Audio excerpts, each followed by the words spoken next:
written for the Telegraph, the Independent, the Spectator and City AM, and also Ailbhe Rea, columnist for Spikes. What questions do you want to put to our panel? What do you want to ask them? 0345 6060 973, the number to call. You can text us on 84850 or tweet at LBC. That's coming up next. On your radio, on Global Player, and Play LBC. Leading Britain's conversation. This is LBC. From Global's newsroom at 8 o'clock. The former First Minister of Northern Ireland, Lord Trimble, has died. He was 77. David Trimble was leader of the Ulster Unionist Party and was instrumental in the negotiation of the Good Friday Agreement. The Scottish Government is demanding swift and decisive action after almost 450 examples of institutional racism were found at Cricket Scotland. Solicitor Ahmed Anwar represents whistleblowers Majid Haq and Kazim Sheikh and has criticised white players for failing to speak out. The taking of the knee by the Scotland team at the ICC World Cup in 2021 can be viewed as nothing other than virtue signalling, because the deafening silence of white players over the last few days, weeks, months and years on racism in Scottish cricket speaks volumes. Where is your solidarity? The TSSA union has announced strikes at 7 rail companies, including Avanti West Coast, LNER and South Eastern, on August the 18th and 20th. Those are the same days as walkouts by RMT union members at Network Rail and 14 train operators in a row over jobs, pay and conditions. The Environment Agency has warned England faces drought in August if the hot and dry weather continues. There's a meeting of officials tomorrow to discuss how to protect water supplies. In the city, the FTSE 100 closed up 29 points at 73.06. The pound buys $1.20 and €1.17. LBC weather: showers tonight, mostly dying out. Tomorrow, dry in most parts with sunny spells. A few light showers across Scotland, northern and eastern England. A high of 23 degrees. From Global's newsroom for LBC, I'm Andy Ailbhe. This is LBC from Global, leading Britain's conversation. This is Cross Question. Very good evening to you. Just gone 8 o'clock here on LBC. Ben Kentish here in for Ian Dale tonight. Cross Question coming up next. Joining me here in the studio, Ailbhe Rea, host of the Westminster Insider podcast and contributing writer at the New Statesman. Denise Headley, broadcaster, commentator and host of the Headley Highlight. Benedict Spence is also here, journalist and political commentator who's written regularly for outlets including the Telegraph, the Independent and the Spectator. And Whelan is to my left, columnist for Spiked magazine. Get your questions coming in. 0345 6060 973, the number to call. You can tweet at LBC or text on 84850. Call 0345 6060 973. Tweet at LBC. Text 84850. Cross Question. Watch on Global Player. This is LBC. Before we get into your calls on this, lots of them coming in. There are still slots. 0345 6060 973. Want to get the panel's reaction to the breaking news story tonight. David Trimble's death. The former Northern Irish First Minister has passed away. Breaking news. Let's first go to Ailbhe. Ailbhe, your reaction to that? Yeah, well, being Belfast born and bred, it's quite nice actually that I'm on your show right after the news of his passing, because really I'm sort of obviously of a generation that doesn't have much memory of his involvement in politics, but really benefited from that. He had this long political career, but everything he'll be remembered for today will really be his achievement in brokering the Good Friday Agreement. He started off his political career as really quite a hardliner, and it's really just we're kind of indebted to him in Northern Ireland, whatever community you come from, that when the opportunity for peace came, he took it. It made him quite unpopular with parts of the unionist community, but I sit before you today as one of these people who grew up in Northern Ireland not hearing a bomb going off, not knowing what it feels like to be searched when you go into a shop. And I think, this is one of the greats of Northern Irish political history, really. Even though he was a controversial character, I think we owe him a great deal. Hello, this is a man, I was right, this is a man with an enormous political legacy. Yes, an enormous political legacy, and it's a tragedy for his family that he's died. But I think, for those of us who come from a different political perspective, perhaps someone like me who comes from a Irish Republican background, the question of the legacy of the Good Friday Agreement, I think, the question is questionable, because the effect of democracy in the north of Ireland has been pretty, there's been stagnation in politics for a very long time, partly because of the power sharing agreement that the Good Friday Agreement enforces. Ailbhe's absolutely right that the immediate success of it was that bombs weren't going off, and I don't think anybody disputes the fact that was a positive. But in terms of the future of maybe an Irish border poll or something like that, the Good Friday Agreement is constantly used by politicians as a block on any kind of possibility of that in the future.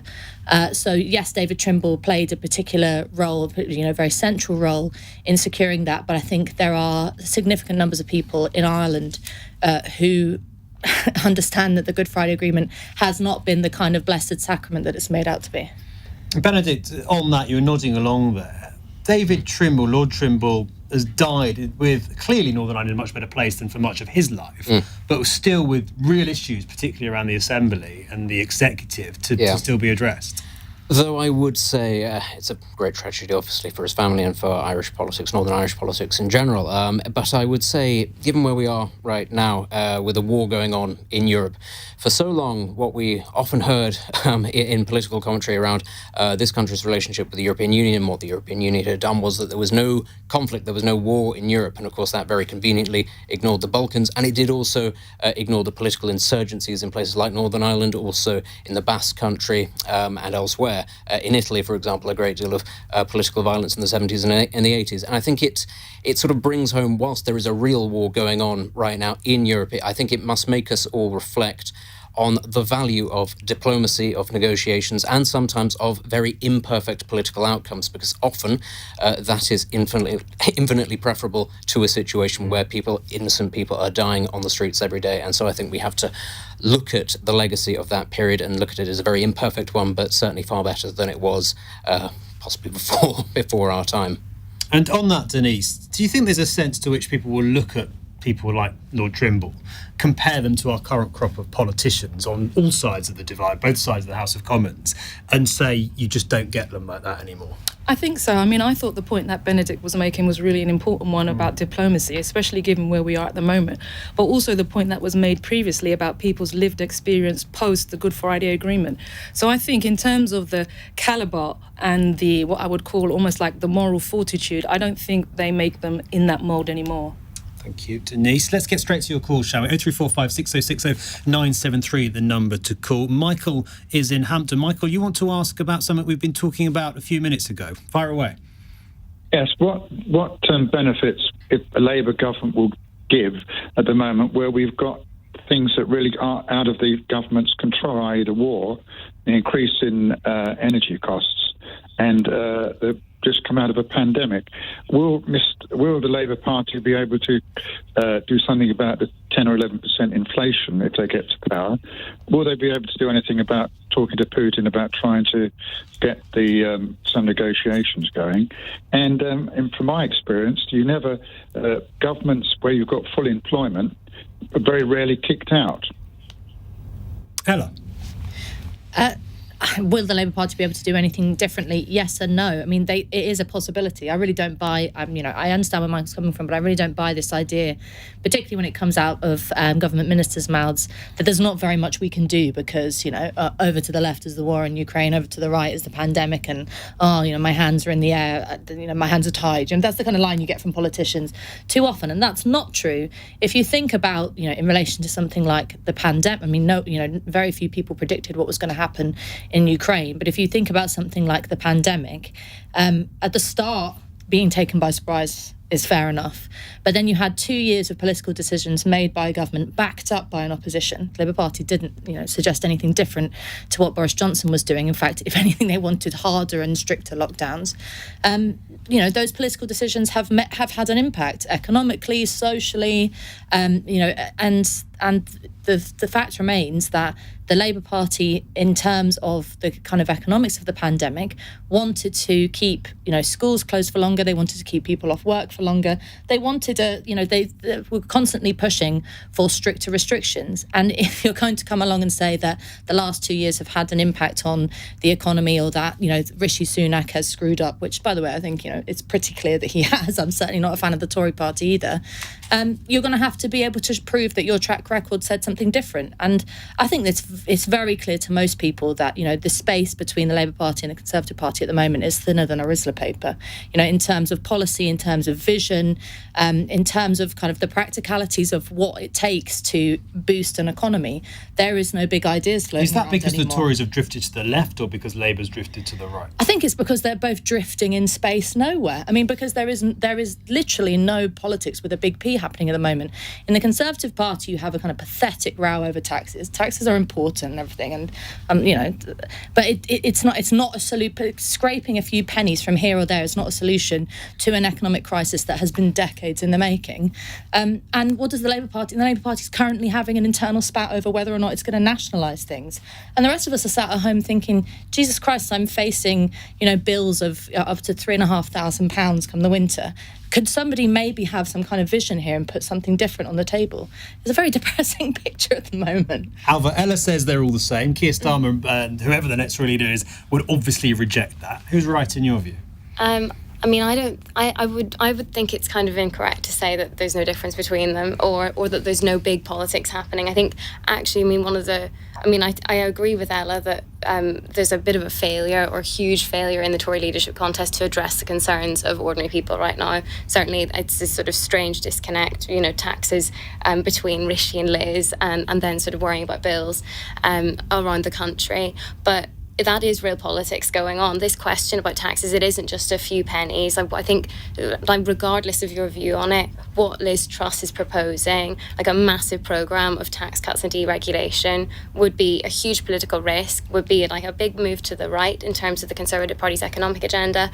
And then Rishi Sunak is making the counter case for fiscal headroom and balancing the books, and that's big politics really. And same really with the debate over public ownership. Whatever you think of it or how relevant it is to the wider concerns of voters right now, that sort of pitch that Labour is making, trying to move on from just talking about renationalising and investment and talking more about growth and investment in business and trying to move on from the Corbyn years. That's also big politics. We're seeing this shift really from the hard left perspective of the Jeremy Corbyn years and really Keir Starmer dragging his party towards the centre. We're seeing these shifts in both parties at the moment. I think it is really interesting.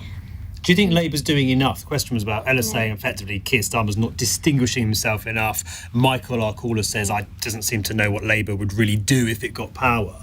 Keir Starmer needs to do more on that, doesn't he? Yeah, well, I think that if you speak to people close to Keir Starmer, they would see step one of his project as just distinguishing himself from Jeremy Corbyn.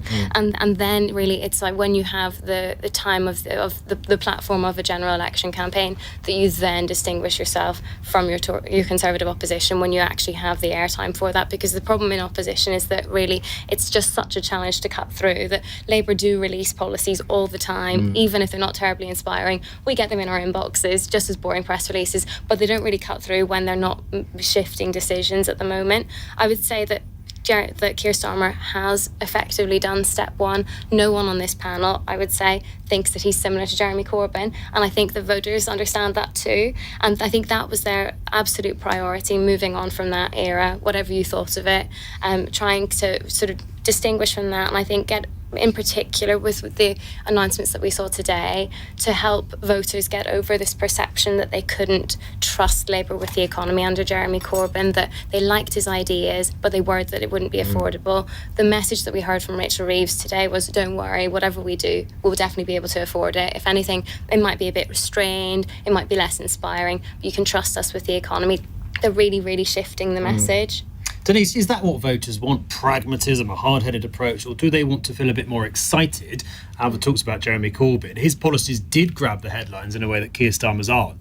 But do you think Keir Starmer's right to try to move away from that and get back to some sort of more sensible ground? I think the difficulty for Keir Starmer was that he lost, or not he lost, but the Labour Party lost so horrendously. Jeremy Corbyn, yeah. Exactly, so that is the key issue. It's to move from failure to electability, and that's his job, essentially. So today, when he made those announcements, he talked mainly about growth, and I don't think that the Conservative Party and the Labour Party are that close together, because on the cost of living issue, they put down an early day motion to say, look, can you do something for ordinary working people? It didn't go very far, but I don't think it's a case of they're completely, not completely at odds. So I think essentially that they have to move themselves to the centre ground, yes, but they also have to be inspiring because people want a vision. And I think at the moment they're not providing that type of vision. I think growth is important, but if you're going to, my headpiece has fallen out, but if you're going to position yourself with the Conservatives primarily on growth, well, what happens if growth moves forward? You haven't got another position. So where are the bigger ideas? And I think that's what I would be more excited about. Something that looks like electoral reform, I think, is really important because so many people are disengaged. Is that what people are really worried about right now, Denise? People struggling to make ends meet. Is electoral reform really what they want? No, it's not. But you also need to capture people's ideas and give them something. You need something on the front of the bus. And if the issue is, cost of living, then this is what I'm going to do for cost of living. But I'm also going for something that's slightly bigger than just, I can manage the economy better. People want more than just management. They want vision. And I think that's where there is some lacking on. It's the key word, isn't it? Vision is that key word. It strikes me, Benedict, at the moment on both sides, the Tories and Labour, there is a distinct lack of vision. Today, of Keir Starmer talking about setting up a committee. Rishi Sunak spent the weekend talking about setting up task forces. People of this country have a right to say, we elect these people to solve problems on our behalf. Is this really the best they can do? Well, I was going to say, this is actually where, Ella was saying that the Tories and Labour are sort of worryingly close together. This is where they are worryingly close together, is that there's no sort of long-term vision, there's no sort of long-term strategy about all the sorts of things that people are worried about in terms of things like growth, but also things like housing, energy policy. Ultimately, there's also no sort of plan about future-proofing for any of the things that have led us into the situation where we currently are. It was not a secret that Russia was, the key supplier of European hydrocarbons. It was not a secret that we were vulnerable to a pandemic, for example. 8 different strains of different diseases had almost become pandemics in the last 2 decades. That's, that's you can't say that we weren't warned there. It's things like the grain supply. Again, it was not actually a secret that Ukraine was so fundamental to global food supplies. So it's not just things like, how are we going to kickstart growth in this country. It's as much about how do we make sure that when the next thing happens, which it will, be it in China, be it somewhere else in Central Asia, we aren't, sort of quite so vulnerable to these situations. And, then there are the other things, the things that are more close to home, that would kickstart growth and preserve it long term. As I say, things like energy, housing especially, I think is really starting to get people's goat a little bit. And especially on that, I think neither party has any sort of long-term strategy, and people notice these things, and that's where they lose faith in them. We're going to come on to the Tory leadership race in just a moment. Very briefly, Michael, if you would. What difference do you think Labour would make? Back to you. Well, I don't think they make any difference because the last time the Labour government were in, there was no money left. And if you've got millions of people in the country that are fully employed, and you can see the thousands of people that driving nice new cars going to France, nobody seems to be worried about the 10% inflation there. It doesn't seem to be wringing one's hands. I don't think the question's been asked. What specifically is Mr. Carr, what is he going to do to sort out, if he did get into power, to sort out the problems if they're ongoing now? Okay, Michael, we're out of time, I'm afraid. Got to leave it there. It is 8:20. More of your calls on this coming up. 0345 606090 is the number to get your question in to put to our panel. We'll talk about the Tory leadership race in just a moment. 8:20. This is LBC. When you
leading Britain's conversation. Cross Question. Tweet at LBC.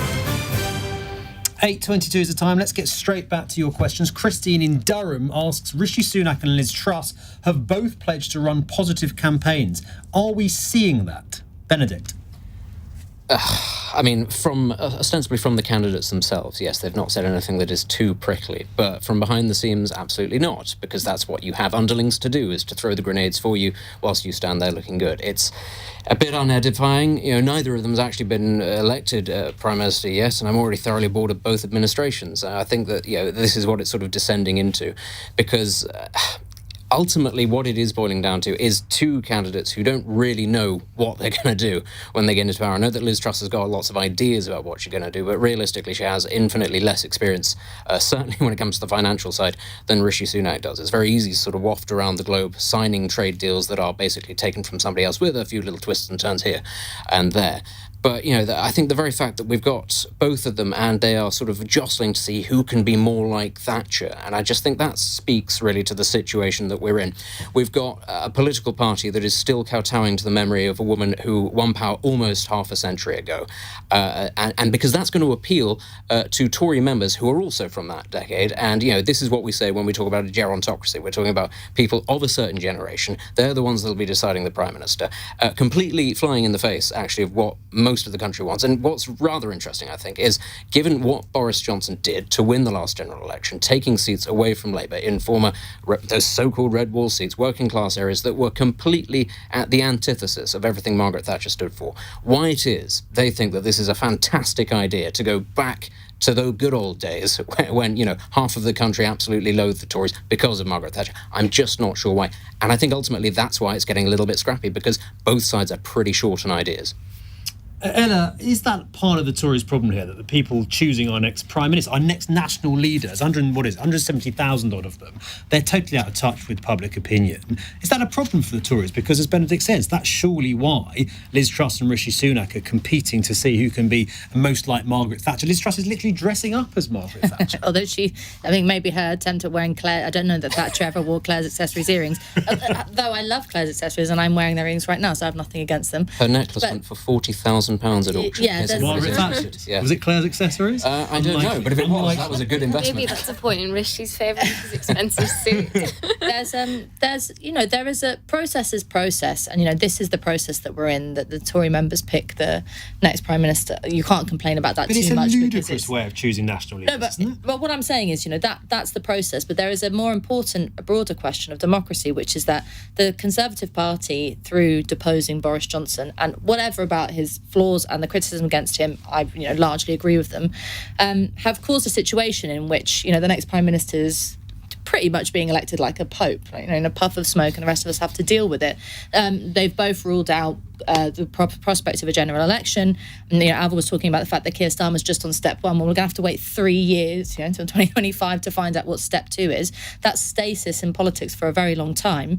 But as much as I think there should be a general election, and I'm not looking forward to, what is it, 160,000, 200,000, whatever the estimate of Conservative Party members is going to pick the next person who's going to deal with the very serious crises we've got going on internationally and nationally in this country. But at the same time, there's been, over the last few days, actually, there's been a real kind of damning indictment of the Tory members as, and I'm not one myself, but as just kind of like this bunch of bigots who sort of are like so backward that no one wants to engage with them. There's been a slew of articles in the FT and other places saying, we should absolutely outrule the intervention of members in any kind of elections like this. It's terrible. So the instinct of people in politics today is to go backwards in relation to democracy, not forward. It's always to remove power away from these kind of like idiot plebs, whether in the Tory party or indeed the Labour Party had the same row themselves. It's saying take it away from a small group of unrepresentative party members and broaden it out. Let people sign up so they can vote for the next. Yeah, well, that I'd be in favour of that kind of move. But actually, most of the narrative at the moment is take it away from the party members and keep it in just within MPs themselves. And the whole, if you really want to know what's going on at the moment, it is a soap opera in SW1. This leadership election, it is completely irrational. irrelevant to most people. I mean, Boris Johnson's been in the headlines, in the last few hours saying that he wished that he could wipe away his resignation. There's this petition going around for a significant number of members saying that they wish the same could happen. I think probably lots of people looking at the choice they have at the moment and thinking, this is just all a bad nightmare. I wish it had never happened. And even if you don't have to be the biggest fan of Boris Johnson to have some sympathy with that, I think. Ailbhe, going back to the question, Rishi Sunak and Liz Truss have both pledged to run positive campaigns. Are we seeing that? I would suggest we are seeing something very, very different. We've seen them tearing chunks off each other. How damaging does that have the potential to be for the Tory party as a whole? Because after all this is over, of course, they're going to have to come back together. Yeah, and I think the Conservative Party is not just looking a bit sort of grumpy at the moment, it's looking tired. And I think, that's a symptom of being in government for a very, very long time, very successfully under different leaders, shape-shifting, reinventing itself. Boris Johnson going for, another term, this old Conservative government, and presenting it like it was a fresh start, saying, all these problems that I've just identified, all these like underfunded hospitals and, cuts to police, I'll reverse it, I'll turn that around, I'm a fresh start. But it was the same government. I think it's only now that really the Conservative Party is feeling that tiredness from being in government for so long. But it's really, this quite nasty contest. It's really the first time that this malaise that I think has been going on in the Tory party for a while is sort of coming to the surface. I remember being at Tory party conference in October. Boris Johnson was still really, really popular at that stage. He was really at the height of his powers. And it was so strange because he did this conference speech. I don't know if you all remember it, but he essentially said nothing. It was just sort of like feel good and a joke about Michael Gove getting sweaty in some nightclub in Glasgow. I remember that speech. You got like a rock star welcome. And a year later and he's gone. Boris Johnson, the rock star. And it was just so strange because he was so popular. The membership, all the councillors, MPs, completely behind him. But if you actually engage them in conversation, even then, people were really unhappy that Rishi Sunak was putting up taxes. And people saying, well, it's great that we're in power, it's great that we got this slumping majority, but we're not really doing conservative things with it. And sort of people feeling a bit uncomfortable with that. And it's only really now that they're getting to have the debate about really whether that's everything that they want to be doing. And you're seeing this split between Rishi Sunak's interpretation of what conservatism is for now on the one hand versus Liz Truss on the other. It's really, really bitter. I think loads of Conservatives have been really, really unhappy with Rishi Sunak's tax increases to fund the debt accrued over the pandemic. I think it will leave them really, really bruised. And then there's just this legacy of the fact that Boris Johnson has been hobbled. Some people in the membership are really, really unhappy about that. They're not going to get over that quickly. Denise, what have you made of the race so far? I personally haven't. I was enjoying it in the early parts of the race because there was a real collection of different candidates. They were all cut from the same cloth in terms of, access, opportunity in that regard. But it was good to see that, and I felt that, to me, that was interesting. Whereas now, I'm not overly enthused about either of the two candidates because I think, essentially, Liz Truss is just continuity Boris, and she's the ERG candidate, whereas Rishi is seen as something slightly fresh, but he's not really going to deviate too much because he's going down the same route as what's expected. But I think in terms of the question, is there going to be a nasty campaign? I think you're going to see that more and more the closer you get to the 5th of September, because they both want to win and they're only going to say the things that are going to resonate with the membership. And on the one hand, I don't think you should be removing democracy from local groups, because that's what associations are. They're local community groups. They are volunteers as well. They do it voluntarily and they have a political engagement, but they are not a representative group of the whole population. And I think that is why the question is, should we engage in that way? So I think there's also a question also about the ideas issue. There isn't much coming out from either of two candidates that says to me, they've got any big ideas. And they don't, I don't think. Continue this in just a moment. 0345 6060 973, the number to call to put your question to our panel. First, though, time now, 8:31. Let's get some news headlines. Andy Ivey. Former Northern Ireland First Minister Lord Trimble has died at the age of 77 following an illness. He helped broker the Good Friday Agreement and jointly won the Nobel Peace Prize with the SDLP leader John Hume. Sports Scotland will meet leaders of at least 25 governing bodies tomorrow to discuss the findings of a damning report into racism within Cricket Scotland. The national agency is keen to ensure other sports are doing all they can to tackle the issue.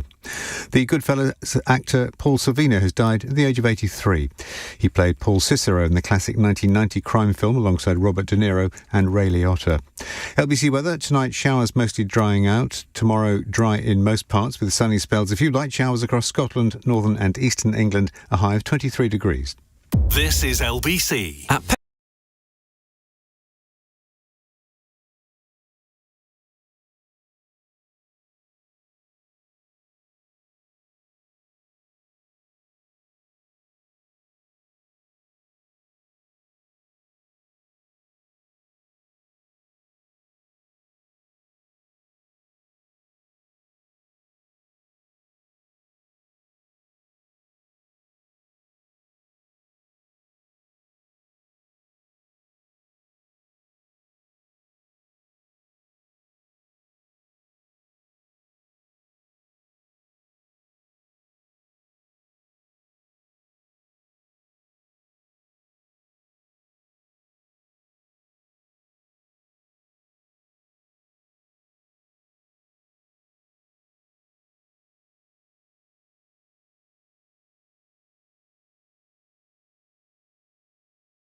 Cross Question on LBC. Text 84850.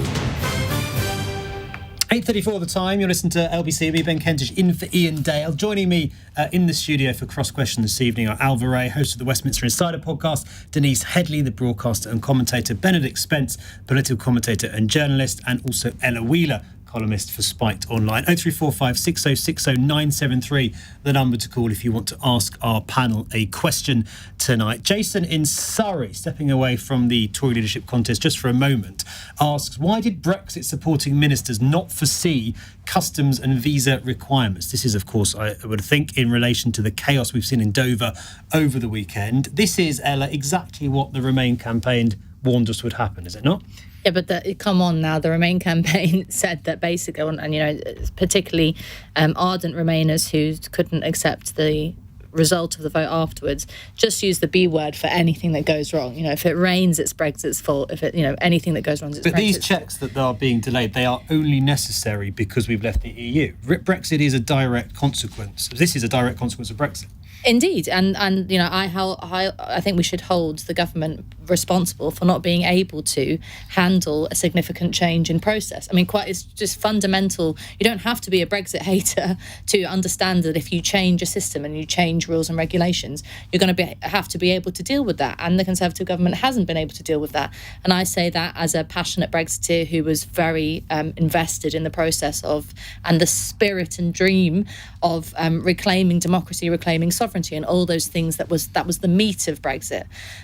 But you know, the thing about that, there's been a kind of a slightly ridiculous conversation about particularly what's going on in Dover at the moment. You know, on the one hand, it's very clear that there is some fundamental issues, just practical things like not having enough resources. Dover being, you know, a place that the route into it is sort of like lots of tiny roads. You know, things that have been a problem for a very long time. It's also true that there's lots lots of sort of Ramonas, as they're rather unfortunately called, on Twitter seem to forget that you did have to do things like get things stamped and get identity and passports checked and things like that before Brexit. We didn't just sort of like float into France. There was a process beforehand. But I think what we have to look at is what has happened post-Brexit. And I think from the political angle to the kind of practical angle, there has been no sort of, there have been very few benefits in terms of the government has squandered all the positive aspects that those of us who voted to leave the European Union in 2016. So you back Brexit, and you think at this point in time we've got very little to show for it in the way of benefits? Because the whole point of what, if you look at what Brexiteers were arguing for, it was taking back control of that famous phrase of borders, of politics, of democracy, of laws.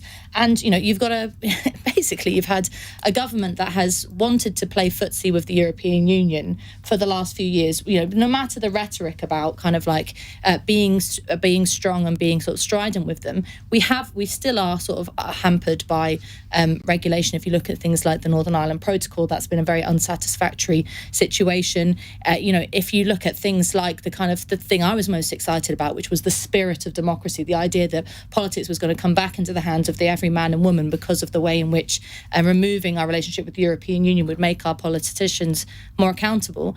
You have a government that comes along in 2019 and says, we're going to have that Brexit spirit, levelling up and blah, blah, blah.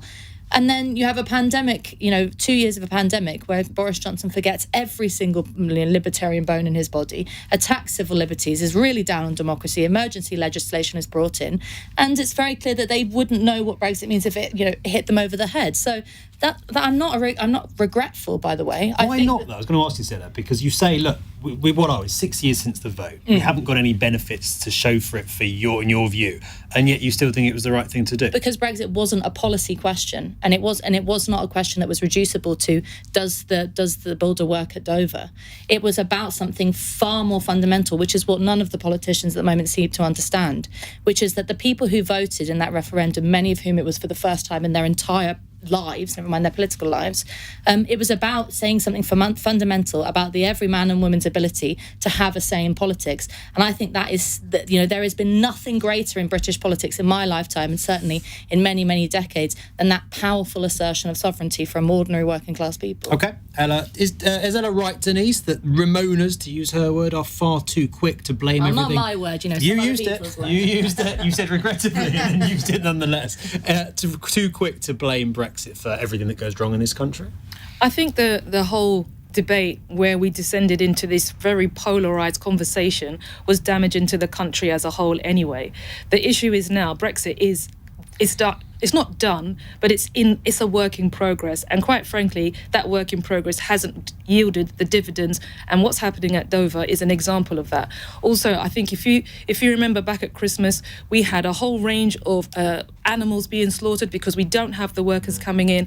We have got labour shortages. And these things, irrespective of the idea that, we were taking back control of our monies, borders and laws, hasn't actually materialised for the ordinary person.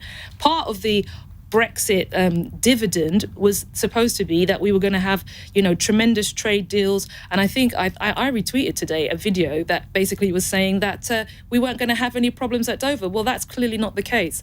So I think for people, I didn't vote for Brexit. I'm sure you worked that out. But we are here now. But therefore, I'd never have guessed. Yeah, but therefore, how do we move forward in a way that is no longer polarising and divisive? And I don't think we're at that point in the conversation yet, because too many people are seeing examples of what we saw in Dover. So, there is a real failure of policy in my view. Benedict, on that, Ella might say it's because the government has messed it up. But Denise is right to say that the problems that we're now seeing, those that backed remaining warned about them, and those that backed leave weren't saying this. Yes, of course there'll be queues at Dover. Yes, there'll be staffing shortages. Some people said that. Some people, if you choose to believe a politician who tells you literally everything will be gumdrops and rainbows, well, that's a you problem. But actually, not everybody was saying Brexit would be Which fantastic. Brexiteers were saying you'd have to queue for 7 hours? I'm not really going to go through. I mean, I for a start didn't believe it was all going to be fantastic. Sadly, I wasn't in any sort of position to influence the thing. But it was always very much my position that Brexit was a catalyst. It wasn't a sort of a good thing or a bad thing. It is what you make. Catalyst for what?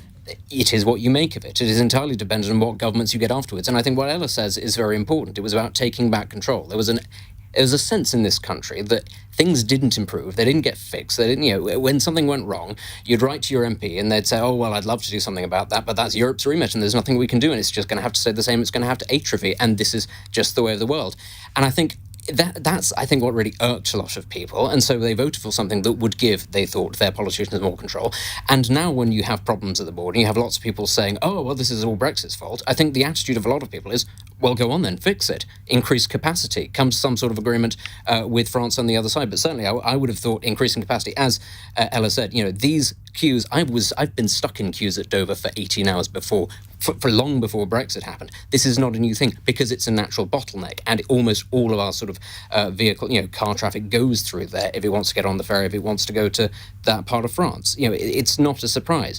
This was always going to have to be something that was sorted out anyway. As population increases, as more and more people use the resources, you are going to have to increase capacity. Oh no. Get on with it. Do it. Spend the money. Don't just sit there going, well, if only Brexit hadn't happened, everything would have been fine. It doesn't really work that way. In much the same way as beforehand, everybody was saying, well, if only we weren't part of the European Union, we wouldn't be having these problems. And I think, really, that's the way you've got to look at it. You can sit here and you can say, isn't it dreadful that, we didn't quite get the Brexit we wanted. The point is, the voters gave the politicians instructions. They said, it's no longer the case that it's acceptable that you can just sit on your hands and not improve things. This is a wake-up call. And Ella's completely right. None of the political elites in this country actually seem to have grasped that. They all have different ideas of what Brexit seems to be, none of which seems to involve taking back control. Ailbhe, is this the fault of the politicians or is this the fault of those that voted to leave? Was this always inevitable, whatever happened?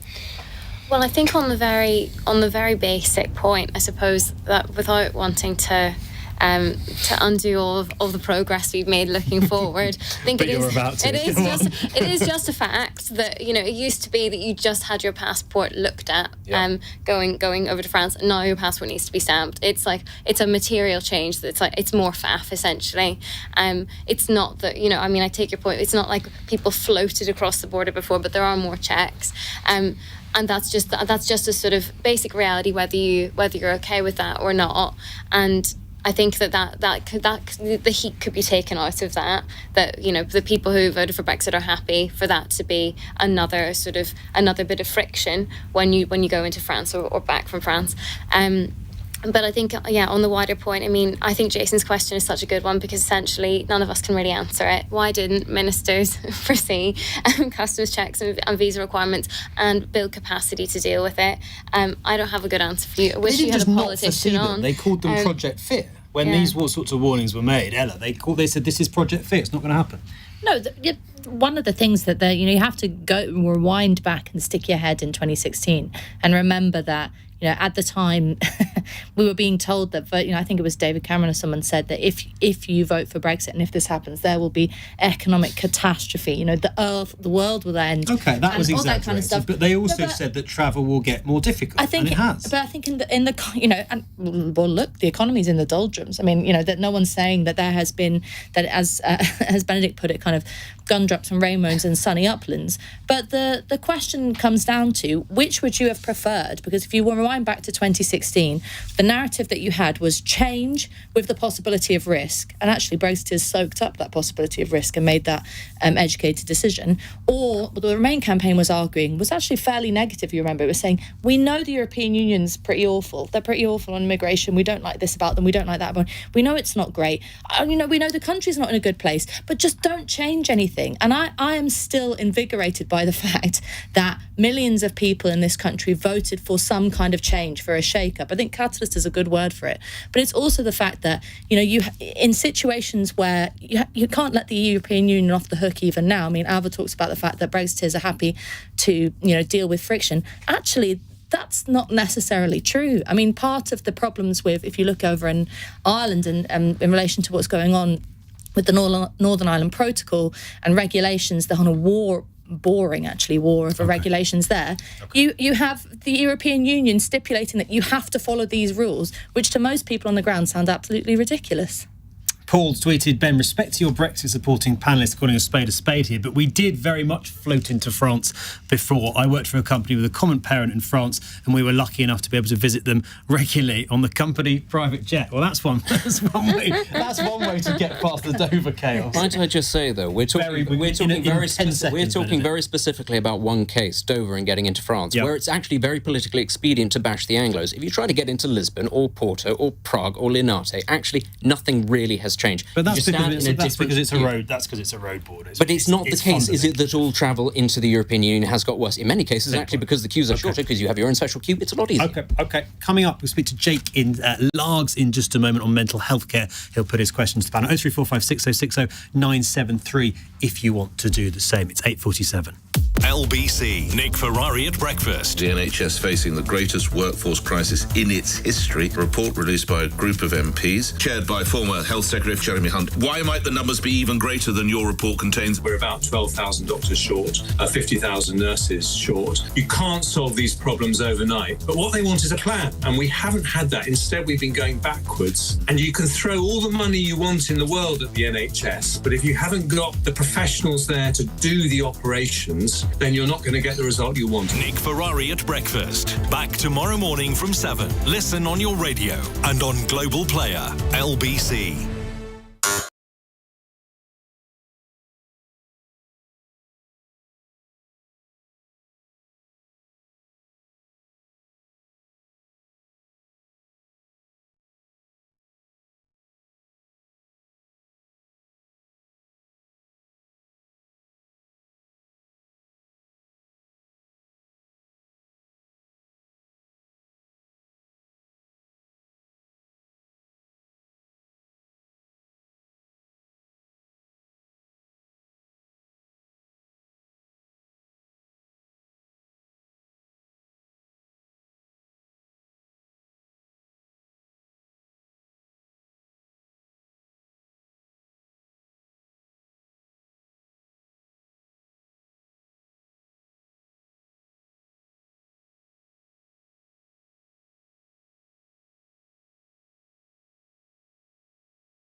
Cross Question on LBC. Call 0345 6060 973. 10 to 9 the call. Let's go straight to Jake in Scotland for his question. Jake, you're on the radio, sir. What did you want to ask? Hi, Ben. Thank you. I want to ask a very, very simple question. Does the panel think that any future government will fund mental health services as part of the NHS as properly as they should do, bearing in mind that historically mental health services have been woefully neglected? Denise?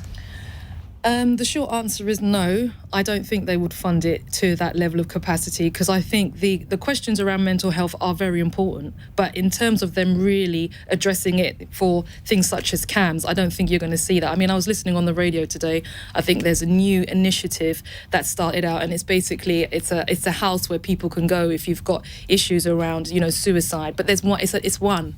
And there just isn't enough capacity in the system. And I don't think, because that group also don't vote, especially if you're looking at young people, not that they don't vote, but they're not seen as a voting bloc that policymakers pitch to, then I think that's going to be an issue, because I think the issue around young people and mental health is huge, but also the issue around mental health for older people is a big issue, but it's not going to get the funding. So no is the short answer. Do you feel like things are getting better, Denise, even if not quickly enough or not significantly enough? Is it going at least in the right direction? I think there's more debate, there's more conversation, and I think more people are aware, especially post-pandemic, because of the impact of mental health and exclusion and isolation. So yes, I think the conversation has changed. Culturally, we've changed, but it's not matched with policy and money, because you need money and you also need the infrastructure to support that locally, and I think that's lacking. Ailbhe, it's not really on the political agenda at the moment, isn't it? The government's not really talking about it. The Tory leadership contest candidates aren't really talking about it. Labour's not really talking about it. It affects millions of people. Shouldn't politicians be paying a bit more attention? Yes, I think it's a good question, and I think they will have to start paying attention to it, really for a cynical reason, that this intersects so much with problems around NHS capacity and we've been talking about the economy and growth a lot on this show already, and stress and mental health issues are one of the biggest contributors to workplace absences at the moment. Stress, depression, mental illnesses are a major cause of GP visits at the moment, and I think that it was really, I suppose, on the mental health prevention side of things and building mental health resilience and resources at that end. I think it's a little bit like our obesity strategy. I think preventing these things before they get to the point where they're incredibly serious, really difficult for the people who have to access these services, people turning up at A&E. I think preventing it getting to that point is something that is just going to be inevitable on a policy level. But I do sort of worry about what will have to happen before the conversation really shifts that way. I think that just from being a journalist and reporting, people have terrible experiences of trying to access mental health services at different points along the system and not really getting the support that they need. People are really, really struggling to get in touch with GPs at the moment. Everyone knows that. GPs are often the first point of contact for people with mental health problems. So I think that I'm a little bit worried on the news today. We're hearing about epidemic levels of mental ill health among young people, a rise in eating disorders, anxiety, depression, because of the social isolation that Denise talked about. And I just sort of wonder what news story is going to happen that means that suddenly we're talking about this on your show and suddenly politicians are paying attention to it, and then we sort of realise where this is chronically underfunded. Benedict? I mean, we talk a lot about, especially young people and mental conditions, especially things like depression and burnout. But actually, the thing that sort of really interests me or concerns me is far more serious. Not to say that they aren't serious, but things like psychosis, things like very serious mental conditions that actually end up with people as wards of the state. They end up with people in the prison system. And actually the sheer scale of people who are in the prison system, who have committed crimes, violent crimes, who actually what they really need is psychiatric help and intervention before it gets to that stage. And I think we'll talk about this as we are doing now in terms of young people, working age people, productivity, that sort of thing. I think that's when it will start to really hit home, if it starts to affect things like productivity. X many people are taking time off work because they just can't function. But actually I think that there's a sort of a dark underside to all of this, which is that there are, as I say again, not to downplay the severity of things like depression, which can be incredibly destructive, but there are people with far more serious mental conditions who, we're not even talking about them actually getting access to treatment. They are literally just picked up by the police and they go to prison, and that's their lot. And so I think we can't just talk about this in terms of young people getting access to mental health services. We need to talk about the effects that this has on things like crime and the knock-on effects that it has to other aspects of communities as well. Ella, why isn't this higher up the political agenda? Why don't we talk about it more? Why don't politicians talk about it more? I think actually politicians, do talk about mental health a lot, but the thing that happens is that it gets talked about in these very vast, broad, kind of flabby ways, which is that people throw in, the question of stress and anxiety, which actually for most people, particularly, I know this from years ago working in schools, is a common complaint of your average student. I've got anxiety, I've got stress, and actually, what they have is an unwillingness to do their homework. I'm trying to be unsympathetic and flippant here. A lot of people who say that will have stress-related illnesses, and they will have anxiety. Of course, extreme stress can lead to mental breakdowns, and that's something very serious. But what I'm trying to point out is that we have conversations about mental health as if, we have discussions about everybody has mental health, everybody is in some way on the spectrum. And in practice, what that ends up doing is you kind of broaden out the question of mental health so that you can't, as Benedict says, be specific and give attention to resources where they are specifically needed, whether that is in relation to, looking at the fact that there are asking serious questions about why huge numbers of young people are currently now on antidepressants. Why on earth is that happening? Rather than just saying, it's mental health and isn't it great that everyone's being treated, asking the question of what's going on here, whether or not all those people need to be on antidepressants. And I think part of the thing that, with discussions about mental health in the NHS is that we're sort of unwilling to have honest conversations about why these things might be caused. So you have politicians scratching their heads as to why there's a kind of mental health crisis on the horizon at the moment. None of them willing to say, do you think maybe it was because we instituted policies that locked people in their homes for 2 years? Do you think maybe it might have been our fault? It's long preceded that. It's long, it's been evolving. But it has exploded since then. The pandemic has massively exacerbated it because we know human beings are social animals. We have to interact with each other. And you know that if anybody was on the brink of some kind of mental health illness, whether it was serious or not, locking them in their house, keeping them from work, making it illegal, being harassed by the police for sitting on a bench with someone is certainly not going to be good for it. Denise, briefly, do you want to come back on that? Only essentially to say that I think, the question around mental health has been broadened, but I think the fact is that more people are experiencing it at all stratas of our society, from very young people to quite mature people. So I think that's the reason why you're getting a lot more conversation about it. I just like to see the relatable infrastructure and the money attached to it. Okay, last question from Diana in Southend. Swindon has ruled themselves out of hosting the Eurovision Song Contest. Where should be hosting it? Benedict. Liverpool. I was going to say Best that. night out. Best night out. Denise, Liverpool too. I was going to say Liverpool because I think it's such a historic place. I've seen a lot of support today for Cardiff. No. Oh, yeah. Ailbhe, Belfast, is that on the cards? Pitch for Belfast, yeah. Anywhere, Flying flag. Ella? I know it's really unpopular, but there is a huge Ukrainian population in Newham in London. No one wants to have it in London because everyone's like, London gets everything. But it is true that some of the best Ukrainian food you can get, I mean, not in the country because I haven't done a tour of Ukrainian restaurants, but, is in Newham. There are loads of Ukrainians in Newham, so I think possibly that needs to be taken into consideration. Ian Dale would be very happy if it was Norfolk. He could literally probably walk there. Hey guys, thank you very, very much to our panel tonight. Thank you for your texts, tweets and questions, your calls on that. Coming up after the news, we're going to be talking about something we've just touched on, mental health. As a cage fighter speaks out about his friend's suicide, I'm asking you, how big a problem is men's failure, men's struggle with opening up and talking about their feelings? It's causing an epidemic of male suicide in this country and much of the developing world. Let's talk about it. What can we do about it? And what is the underlying cause? How do we encourage men to speak more about their feelings and stop this problem getting any worse than it already is?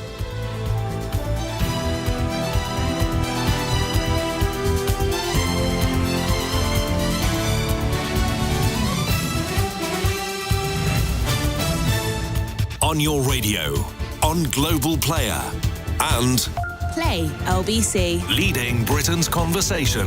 This is LBC. From Global's newsroom.